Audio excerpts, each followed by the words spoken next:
So we'll take we in this part of it. In the next segment, next spot, we'll speak on healthcare. How's the healthcare in your community? Well, within Or lack our of. is lack of truly Lack because of. they just closed the only hospital in the district, and that was Mary Immaculate Hospital. And we went out there and we rallied and we fought and we marched in reference to, because in the time of emergency, the nearest hospital is the best hospital.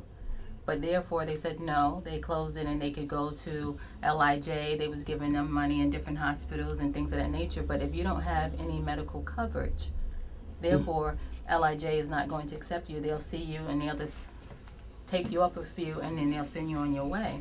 But therefore, and they're talking about now real estate in that hospital, that site. You're tearing it down? They're tearing, yeah, they want to tear it down and build duplexes and things of that nature overlooking the park. So therefore, you're saying that people's lives is worth nothing because of the real estate market. In our community, in our district, you have a lot of homes. You have one family homes that has been torn down, and you had 3 families homes put up there. We had one family home that was there, and yes, they built 8 storefronts, but yet What the kind of sewer stores? with different businesses, Okay. storefronts Mhm. with 8 different businesses out of a one family home. But Really? yet the sewer system has not been changed. People are having sewer backup. In their basement, our basement, we get the sewer backup that's so bad, and it was like every other month.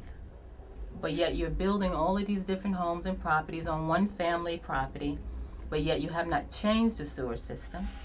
And that's why the purpose of them taking so many homes, they're foreclosing on the homes, and now they just said, okay, I'm gonna take this home, regardless of the family and how long they were living there, and they built that home, and this is a working class. But now, when it says working class, you have almost everyone who's out of work right now in the recession. But therefore, they don't want to listen, and they're not really adhering to our needs, concerns, or our problems. Okay, Mark, tell me something. Lack of healthcare in your community, in your district. And because our districts, are Overlapping? adjoining, really the impact on Mary Immaculate, closing Mary Immaculate, directly impacts a portion of the 31st district as well. And that portion, of course, now has to go, the nearest hospitals that will be available are out in Nassau County, right on the edge of Nassau County or into Nassau County. So, and as far as the peninsula is concerned, and I have to remind people because I have a strange situation or unique situation in my district because it covers Springfield Gardens, Laurelton, Rosedale, etc., a little piece of South Ozone. Okay. And then it jumps over into Far Rockaway, Inwood, and Arverne. So it's really cut up kind of strangely.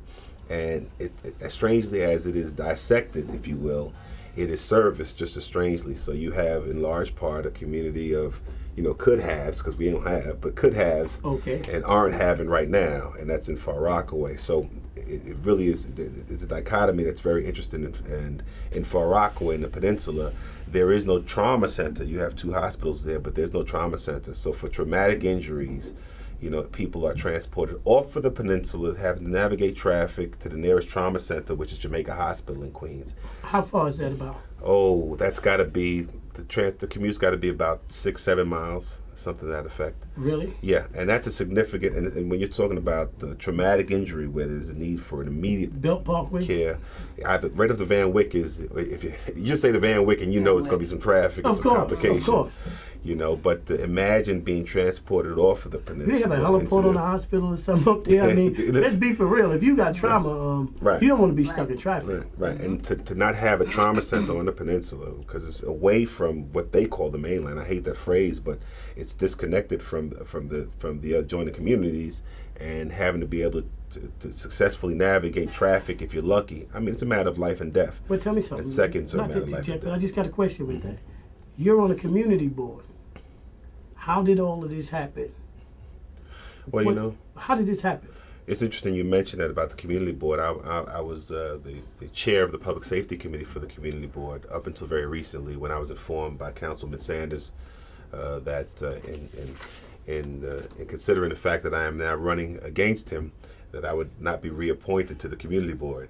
So I'm no longer on the community board. I was there for 2 years, and during that period of time, I was able to assume the chair's position, public safety committee.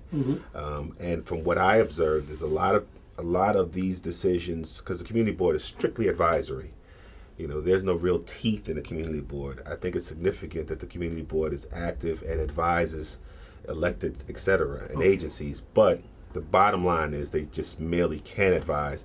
And on top of that, the community board that I was a member, 13, and chair of Public Safety Committee, is not the same community board for the Peninsula and Far Rockaway. So that problem is a separate community board as well. Did y'all work together?